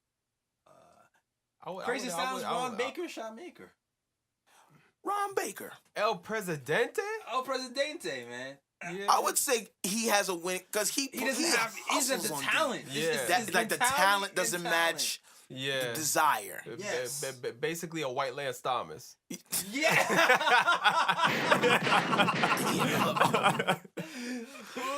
For example, your man hurt his shoulder playing defense. Like, you know. Yeah. Exactly. White Lance Thomas. White Lance. Oh man. Oh boy. But Trey Burke is on that list. Trey Burke, yes. Trey Burke is on that list. Because I know why I'm saying Trey Burke is on that list. When I watch Trey Burke, he's the same. Win or consistent. Lose, even if he's missing shots, he's making shots, he might get upset, but he keeps going at it. That's what I'm saying. Even when he defensively, he's not getting too high or too low. He just goes. Not getting too high or too low. Mental toughness. Mental toughness means winning mentality. Trey Burke should be on that list. Trey Burke should be on that list. Jeff is like, I don't know. Those are his drinking buddies or something. He left off some names that should have been on there. But Moody. I'm still out to lunch on him, man. I don't know. I don't know yet. I'm still out to lunch on him. I don't know. Frank? I mean, Frank is too timid. But he doesn't. Yeah, he's too timid. The mental is it's frail. Fragile. It's frail right now. Yeah. Porcelain. The effort is there. The mental is fragile. Porcelain. I think he needs the confidence. When the confidence starts to grow, I think it's going handle to be... with care. He's a little, you know. Yeah. When the confidence starts to grow, I think so. Yeah, he'll get there. Yeah, I think so. It'll switch, and I'll be like, yes, Frank, because he shows everything else. Yes. Yeah. And I hurt to say this. Uh-oh. Your man Bees? Do it! Go do it! What happened? Yeah, that's it. I didn't say like that. Oh, man. Yeah, he definitely is not on that list. And on my list, I don't think. Yeah, man. As much as I want. Bees is not on the... You know what? And there's a game I have to count to this week that made me, there was a game with the 76ers, right? Mm-hmm. Well, I mean, since we're there... You wanna just go right into that? Yeah, we can go right. We're already there, so let's do it. Wait, hold on. Matter of fact, remember statement games. We gotta let that out right quick. Okay. Yes, so I'm going to tell the listeners out there, we are partnering Yes. with Statement Games, which is a fantasy gaming, fantasy gaming site where you can log in, play games, and pick statements on what you think. It's a new way to play fantasy sports. Exactly. Like, for example, like you'll have statements like Tim Hardaway Jr. will score over 19 points. Tim Hardaway Jr. will score under 19.5 points and stuff like that down the line. And I'm going to give you, what I think about the upcoming game against the Heat, which is on Wednesday, I think, right? Yes. Knicks will play the Heat on Wednesday, and pretty much with statement games, you can pick over and under with different categories, just like Ryan said. Can Tim Hardaway Jr. score over 19 points or under 19 points? And you win points that way, and you can win prizes and other things for winning your fantasy basketball statement. Exactly. It's pretty dope, actually. Exactly. So make sure you go to www.statementgames.com and create an account, log in, and play games. And here's my recommendations for you for the upcoming. Exactly, free is always a good thing. $3.99. Great prize there. Exactly. And my predictions for the Heat game will be Courtney Lee under 13.5 points. Under, okay. All right. Whoa. Tim Hardaway Jr. over 19.5 points. Really? Yes. Wow. I'm interested to hear why you think the Courtney under. Yeah, I'm about to log on and make my own predictions. So why do you think under 13? I have a strong feeling that against the Heat, you have Dragic in the backcourt, right? You have I think the white dude. What's his name again? Johnson, I think. I think that for that lineup, Jeff might go with a younger backcourt, and I don't think Courtney Lee's minutes. You don't think he's gonna get as many minutes? I don't think he's gonna get as many minutes in that game, and I think he's gonna lean more on Frank, Moutier, and Burke in that game. He better. Jeff is so erratic with when he's gonna play Frank and when he's not gonna play Frank. Man, he's still trying to figure it out. He's just coasting till the end of the season, bro. Exactly, and I just think with it being the Heat, Tim Hardaway Jr. seeing that, that's Pop's team, he's gonna explode that game. Golden State Warriors was Pop's team too, wasn't it? Yeah, but Golden State Warriors is a different beast, though. Right. It's like, you know what? And then Timmy has been going on a tear lately. Yeah, so I can definitely see him scoring over 19 points. Yeah, so I think Timmy's gonna keep that up. All right, so let's get into that Knicks and Sixers game, right? Yes, stats and the facts. Knicks and Sixers. All right, so if y'all don't know already, the Sixers won that game 118-110. For sure. Boo. And because the Sixers won, I gotta go through their stats first. Remix. We ain't trying to play that for the Sixers. Yeah, no, absolutely not. That's actually the opposite song we should play for the Sixers. Once you hear these stats. Matter of fact, the Sixers were led by Joel Embiid, aka Trust the Process. 29 points, 10 rebounds, 4 assists, and 2 blocks. Beast. Yes, and then we have Dario Saric. 21 points, 12 rebounds. God damn. I'm gonna get on him too. No boxing out? What the hell? And then you have JJ Redick, 18 points and 3 rebounds. What, JJ Redick grabbing boards? Yup. Then you have Covington, 15 points, 5 rebounds, 3 assists. Jesus. Then you have Ben Simmons with the triple-double, 13 points, 12 assists, and 10 rebounds. And then off the bench for the Sixers, Bellinelli contributed with 10 points. Now I'm going to get to the Knicks stats. Okay. The Knicks were led by MVBs without the winning mentality. Yes. The crazy part is MVBs is a great game, but I'm going to tell you why he didn't have a winning mentality. Okay. Okay. He had 24 points, 13 rebounds, and 7 assists. Okay. Not bad. Damn near triple-double. Right. We had Courtney Lee with 16 points. Okay.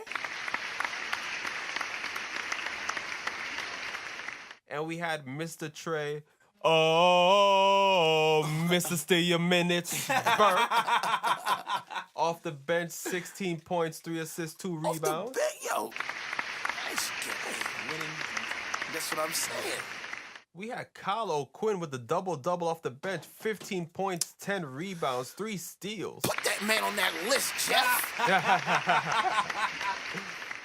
Then we also had Enes Kanter with a double-double, 14 points, 10 rebounds. Okay.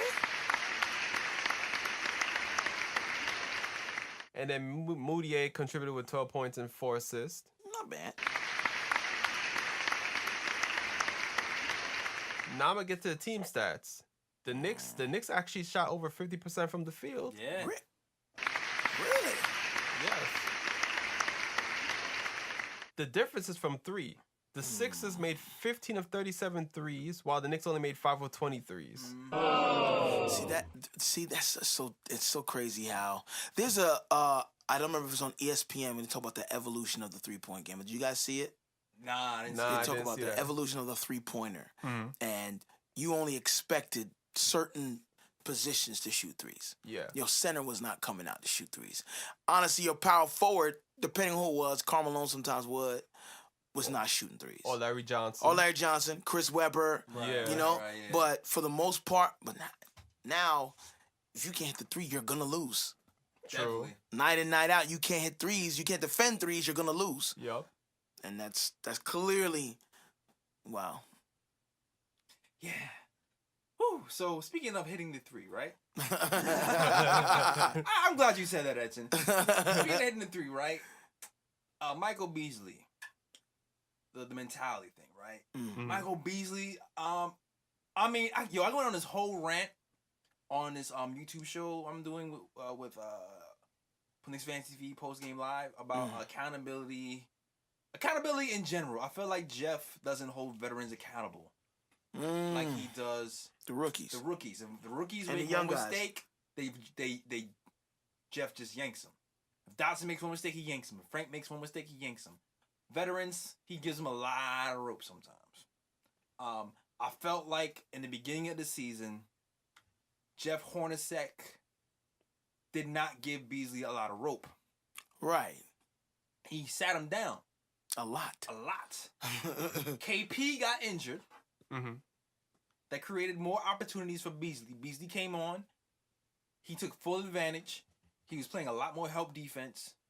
And he was a lot more locked in. And I felt like that's a lot of the reason why Beasley was taking off in that part, in that section when we were winning. He was locked in. I got my minutes. I'm hungry. I'm locked in. Yeah. Fast forward to now. I felt like the coaching staff in general really hasn't put in that emphasis on defense like they have been in the beginning of the year. Right now, they're on a crazy losing streak.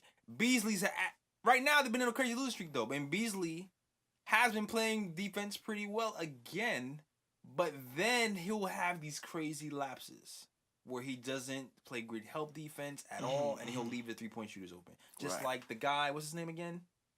On the Sixers? On the Sixers, who scored a bunch of threes. Sonic. I forgot what you're saying his name. I'm about to look at the stats right now and see which Sixers player knocked in mad threes. So it was Saric and Covington. Those two. Saric. Yeah. Saric. So there was like a play where Beasley's supposed to be guarding Saric, and he was so slow to go to him to close out, and everybody in the building knew that he's a 3-point shooter. Yeah. Why everybody in Fans the are building like, knew. get your man. and he's just like, I'll get to him when I get to him. You're like, bro, like, we're not up by that much. Like, what are you doing? And this is after he was playing so well for so long. Mm-hmm. And he already had like a double-double. He had 5 assists, and then you're just like, I see why you're now saying and questioning Beasley's winning attitude because, yeah, your season is over. We know that. That was probably one of those moments he's like, we got a losing season anyway. Mm-hmm. Let me just jog to look like I'm making an effort. I don't know if it's like I don't know if it's a thing with like a stamina thing. I don't know if it's a mental stamina, a physical stamina. Because I've noticed that with Beasley, even when he sometimes has a lot of good games, with the exception of maybe like the OKC game. Yeah. I feel like even he's playing really, really well in the beginning, towards the end, something crazy starts to happen. Yeah. Where he like gets a turnover, or he doesn't close out, it doesn't rotate. Mental lapse. That's a mental lapse. So, because if you're doing something night in and night out, that's a mental lapse. There's no other explanation for that. Is he tired? If he's tired, come out the game. Right. You know, like, but that's, to me, that sounds like a mental lapse. Because you do drills to simulate those moments when you'll be tired, but you still have to push through. Like, that's what suicides are for, and that's what suicides, and then you shoot after you run suicides. That's what that's for. Yeah, to keep that same form and that same pedigree when you're tired. Yeah. But that's I need more of that from Beasley. And I actually, I'm gonna give Beasley a compliment. I felt like I've seen him play a lot better defense over the last 3 or 4 games. Okay. But not enough for me to take the tag off of him. You know, I need to see that still extended. got work to do, but yeah, I need to see that extended to put you back on that list. Yeah, exactly. But also, you know what? Moutier played well. Moutier and Trae played well that game too. I like what I saw from both of those guys. How did Frank do that game? We about to look. The body language. Now Frank had a bad. This is crazy. 0 points. I already know. I don't even look at the stats to say that. Cheese and bread, boy. That's 0. Yeah, 0.01 from the field. Damn, your man's baking up a donut. Damn. How many minutes though? In 13 minutes. The coach had a mental lapse. Your mentality wasn't where it was supposed to be that day. Because I'm so tight. Because after the game, right? The coach goes. Everybody's like, yo, what the hell? Why isn't Frank playing? Even Clyde is like, Frank should be getting 30 minutes a game. Like, the Clyde is saying it now. The whole fans been saying it for weeks, and now Clyde is saying, why isn't Frank playing? Jeff goes, Frank isn't playing because he was afraid that he would not be able to play defense on Ben Simmons. Bruh. Are you kidding me, man? Frank, the guy we drafted because he's a good defender. I don't know. Maybe Jeff is having a mental lapse. It's gotta be because there's no. I mean, is Jeff on that list of people with mental? I think he needs to put himself on. No, he shouldn't be. He needs to take himself off that list. Yeah, Jeff without the winning mentality also. Yeah, exactly. I mean, but like you said, Frank was drafted for that. That's what he was drafted for. And he's one of the top defending point guards. Why wouldn't you have him in at that moment? I don't know. Courtney Lee? Lance Thomas? It doesn't even make sense to me because I'm like, I've seen Jeff put Frank on James Harden. I've seen Jeff put Frank on Russell Westbrook.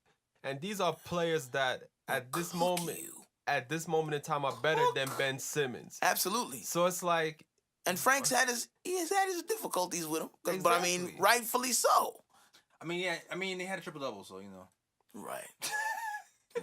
I mean, and then that proves the case also because it's like, okay, you're afraid that Frank can't play defense on Ben Simmons. Ben Simmons still cooked whoever was on him anyway. And got triple-double. So you might as well put him out there and see what throw caution to the wind. See what happens. Oh boy. Well, but yeah, Frank got 0 points, but it's all right. It is. It's okay. He needs to get the minutes, man. Like Jeff. It set something nice up for the next game. Exactly. Yes. Set up for the comeback. Yes. Free dot. All right, let's look at Knicks versus Charlotte. Well, Knicks fans, you'll be disappointed because the Knicks won this game, 124-101. I wasn't sure. We gotta applause it because of the win, but we're trying to get that good. Pick position. Exactly. I understand the mentality of a fan who's like, oh, I love seeing this win, but wait, no, Mikal, no. Yeah, as fans, we want that Knicks tank to be running in full effect at all times. It's really mental. It's mentally a mental to rooting for your team to win and lose at the same time. Yeah. It's mad confusing. It's very difficult to do. Yeah, it's very difficult. Exactly. I'm going to get to the stats and the facts now. Since the Knicks won, I'll only be reading the Knicks stats. Okay. All right now. Tim Hardaway Jr., 25 points, All 3 right now. rebounds, All right 3 now. assists. This is what I'm talking about. All the stats. Timmy Turner. And here's the more impressive stat. Plus 26 when he was on the court. Oh. Yeah. Oh my, y'all gonna love these plus and minuses. Oh yeah, these pluses and minuses. Let's yeah. do it. Everybody was getting in that game. Michael Beasley. He only had 8 points, 6 rebounds, and 2 assists, but his plus and minus was 27 when he was on the court. And you know why? Oh. The mentals, man. It was there. Beasley was locked in defensively That's that what I'm game, saying. man. But you got, it's so difficult to see that one game and then not see the next. I think that's more frustrating for me. If I don't see it ever, I'm like, okay, well, this guy just can't play defense. But if you give me that effort one night and then the next night you don't, go sit down. What was interesting too was the passing from Beasley. Like sometimes when other people cut to the basket, you realize, Beasley can actually kind of find you in stride if you give him like a nice little passing angle and somebody would cut. Like he hit up Kyle O'Quinn for a nice pass. Beasley They can did a reverse play. O'Quinn. Beasley can play. Again, this is why it's frustrating. Beasley can play. Beasley can pass. Beasley can score when he wants to. Beasley can defend. But it's not consistent enough. Yeah, man.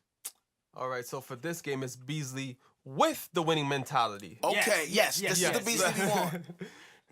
Okay, and then we also had, again, Kyle O'Quinn only had 4 points, 9 rebounds, 3 assists, but when he was on the court, the Knicks were plus 32.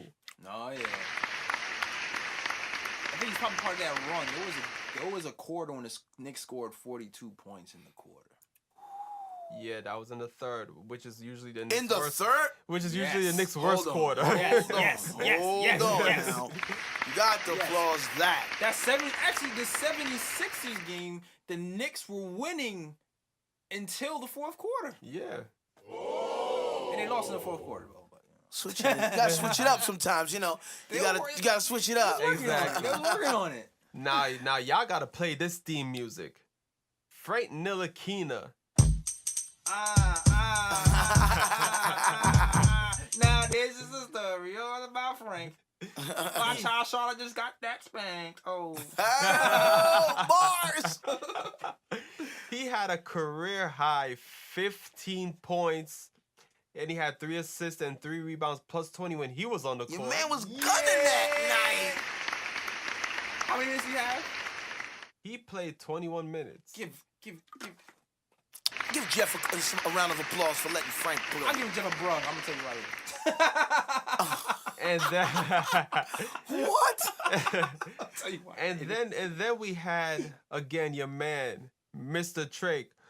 Oh, I miss a steal minutes. Burke. 14 points, 5 assists, 3 rebounds.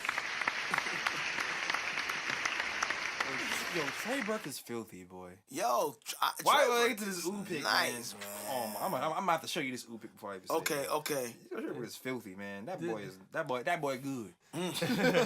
Then we had Troy Williams, 13 points, 4 rebounds off the bench, plus 21 when he was on the floor. Okay. We'll take it. Jeff Sonny decided to play him because I don't think he played Yeah. a lot of minutes the last game before. We'll take A it, couple we'll of games, take and he's been he's been killing the passing lanes, man. Give that man some minutes. Exactly. And then we had an Isaiah Hicks sighting, 12 points. Yes. 12 points, 8 rebounds, Yes. 2 assists. Yes. What? Yes. I think got some steals in there too, boy. Oh my, what's going on around here? Okay. Now I'm gonna get to the team stats. The Knicks actually attempted 100 shots in this game and hit 49 of them. I'm gonna give him a real applause for that. Yeah. Wow. That happened. The Knicks actually outshot the Hornets from 3. The Knicks hit 12. What? They did what? They outshot the Hornets from 3. The Knicks hit 12 threes while the Charlotte only hit 9 threes. Wow.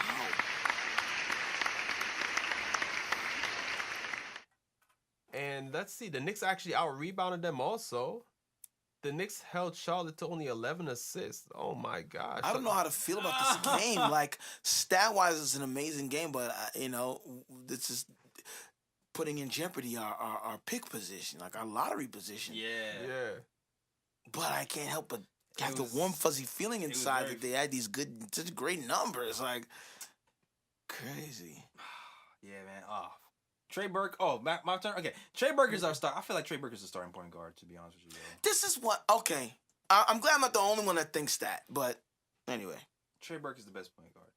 But yeah, man. The Knicks were they were passing. They were playing defense.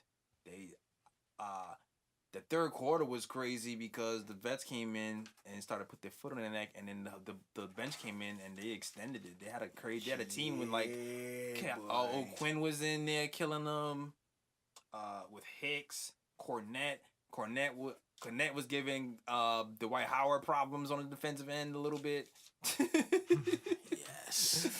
And Never been a Dwight Howard fan ever. Oh my gosh, yo. Dwight Howard's a dangerous man when he's mad, man. He is. Because he starts, this one, he like hit Frank, and I got mad. It's like, okay, he didn't look like he hit him too hard, but I was, I his reputation made me flinch. And it's a big guy. He's a big guy, man. He doesn't need a lot. I just never was a Dwight Howard fan. Something about him. He's just, when he's mentally checked out, he's checked out. He's all the way out. Again, he's not a winner. And I feel like, but he has the skill set of a winner. Yes. Yeah. I'm like, how come this guy's not down? Like, when he went and was calling himself Superman and then was on Orlando, I'm like, you're not Shaq, bro. Like, you're nowhere near. But he could be. Yeah. He's built. He's like, should be the LeBron of the center position. He's Definitely. that athletic, that strong. You should be dominating every night, bro. Every night. Buckets. Yeah. But we don't get that from him. I just don't even. I don't know. Anyway. Yeah, man. I don't. But yeah. Also, it was interesting because Frank, he had a career high 15 points, right? Yeah. And there was a part where I'm like, oh, he's like 15 points. He's killing it. And then Jared Jack gets in the game. Whoa, what? Yeah, there was a Jared Jack. Yeah, Jared Jack gets in the game. Yep. And I actually wasn't mad that he got in the game. Game was over. He's a consummate professional. Right. You know what I'm saying? Go get you some 2-3 minutes. Get you some burn. You know, you earned it. You've been a nice little cheerleader. I actually saw something that said that. Go ahead and break a sweat, Jared. I actually saw something that said that he turned down offers to play for 2 playoff teams because he wanted to finish with the Knicks. Wow. That man's a trooper. Loyalty. That's Scorpio loyalty, man. No, you got to give applause. That's crazy. Wow. Yeah. See that, Knicks? Loyalty. But this is why I'm gonna get on Jeff a little bit. Okay. He took Frank out. He got a career high 15 points. His confidence is brewing. Mm-hmm. He took Frank out to put in veteran. Yeah, Grandpa Moses. I mean, take out Burke. Right. Mm-hmm. We already know what Burke can do. This is Frank. Frank is cooking. He doesn't cook a lot. This is the best game of the season. Let him get that. Let him smell the confidence. But then again, we know how Jeff feels about rookies and young guys, and I feel like some of that rears his head in moments when it shouldn't. Mm-hmm. Right. You know. But overall, I saw some good things. Moutier defensively stepped up because I feel like Moutier defensively has been kind of a disappointment. Mm-hmm. But he's been engaged. He got a couple of steals and he's stepped up. Cornette, he was playing the KP role. Took Dwight Howard out the paint and shot some threes. That's it. Yep. Take his big ass out. Oh my God. And then Trae Burke was able to just get to the lane. It was like one play where Burke just crosses his man over. And because Cornette pulled Dwight Howard after he beat his man, it was just like, player. Right. No Dwight Howard to worry about. I think that was when he crossed up Kaminsky, if I remember correctly. Yeah. Kaminsky, rubber knees. Overall, very great game, good team win. Nice. Can't complain. Yeah. All right, so let's get to Gotta make sure I'm looking at it the right way. These ooh picks upside down, it's like reading upside down. Yeah. So let's get to these ooh picks.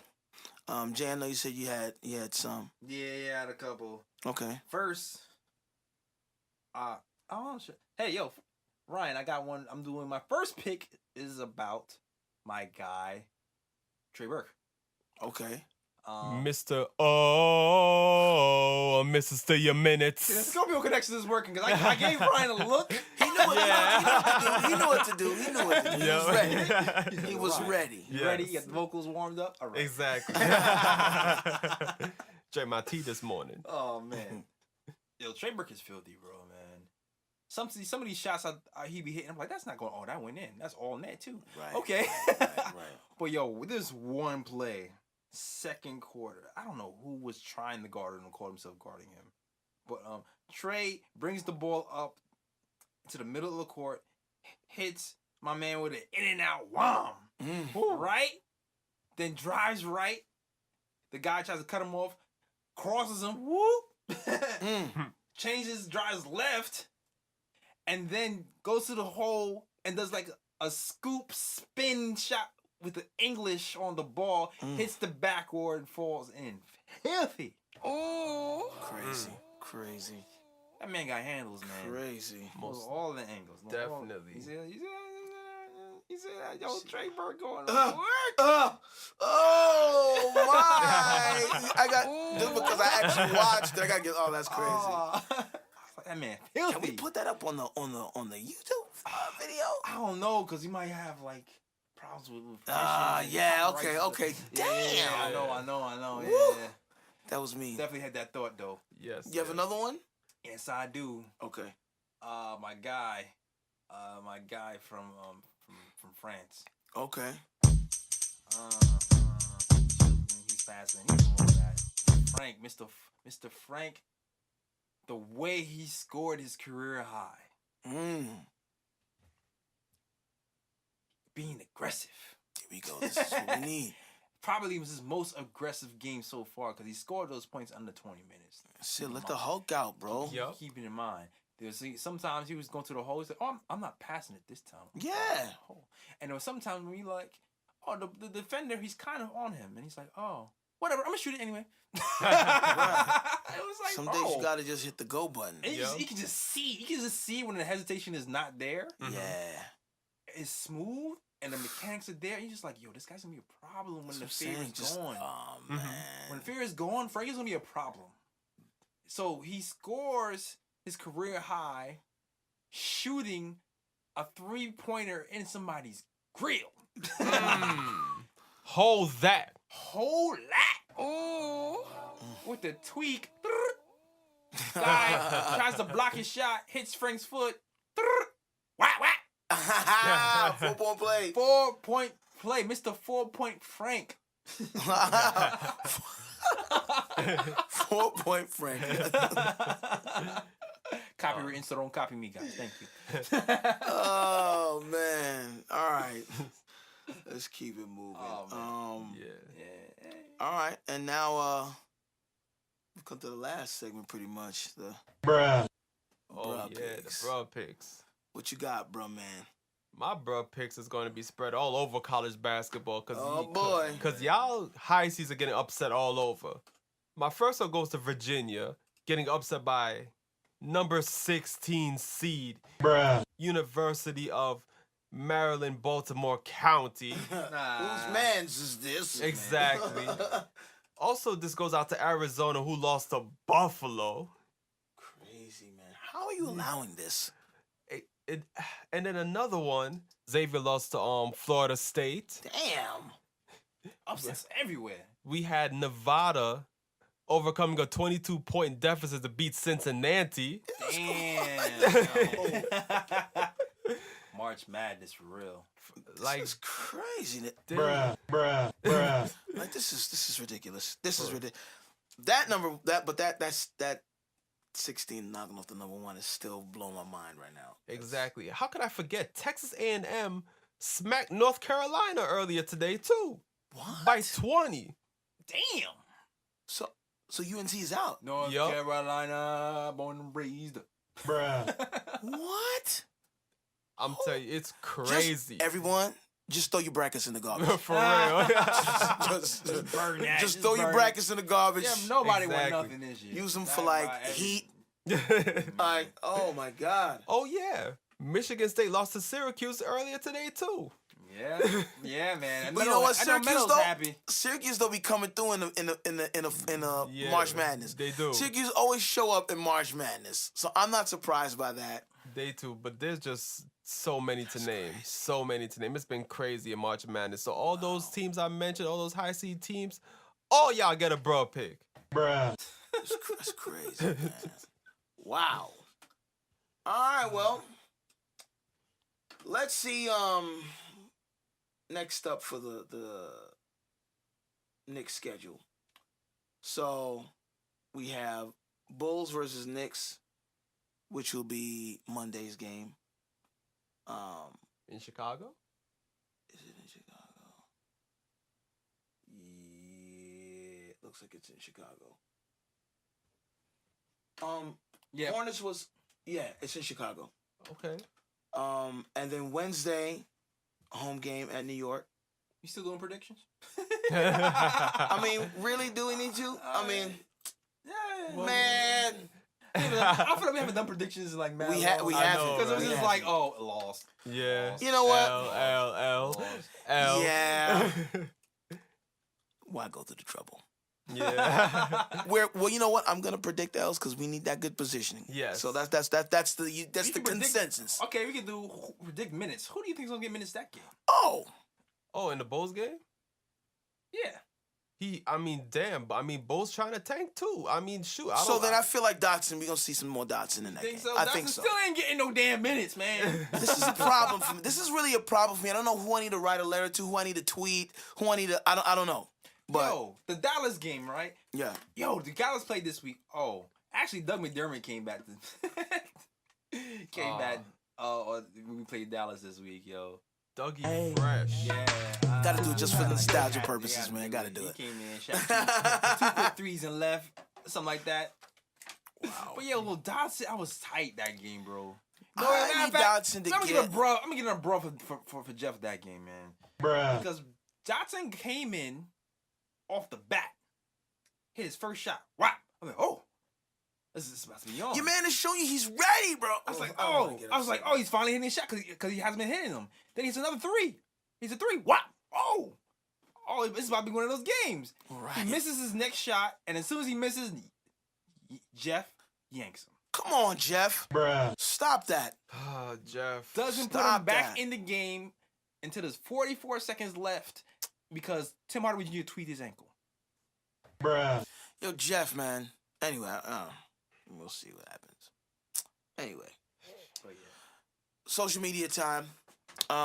You can find me at Edson Sean, EDSONSEAN. Also, make sure you follow my band and our music at The Experience, THEEXPERI 3 NCE. The third E is a 3. We got a lot of dope music coming out.